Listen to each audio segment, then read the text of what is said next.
আচ্ছা দাদা, বলছি কি এই দোকানে আরেকজন থাকে না, সে কোথায়? ও তো বাড়িতে খেতে গেছে। ও আচ্ছা, ঠিক আছে দাদা, একটা কাজ করুন না, আপনার দোকানে এই বোতলটা রেখে দিন, আমি একটু পরে এসে নিয়ে যাচ্ছি। ঠিক আছে, আমি রেখে দিচ্ছি। বলছি দাদা, আগে না দোকানে একটা ছিচকে দাদা ছিল, সে কোথায়? কে সুমন? কেন ওই ফাঁকিবাজকে দিয়ে কি হবে? কখন কাজে আসে কখন চলে যায় তার ঠিক ঠিকানা নেই। কি দরকার ওকে দিয়ে? একটু আগে এসে না ওই দাদার কাছে আমি একটা ক্যাম্পার বোতল রেখে গেছিলাম, সেটা দিন তো। কি ক্যাম্পার বোতল রেখে গেছিলেন? হ্যাঁ।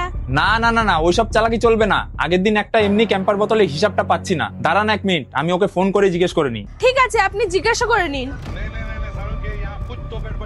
হ্যালো। হ্যাঁ দাদা বলো। এ ভাই, একটা মেয়ে ক্যাম্পার বোতল রেখে গেছিল। হ্যাঁ হ্যাঁ, সকালে একটা মেয়ে একটা ক্যাম্পার বোতল রেখে গিয়েছিল। ও রেখে গেছিল?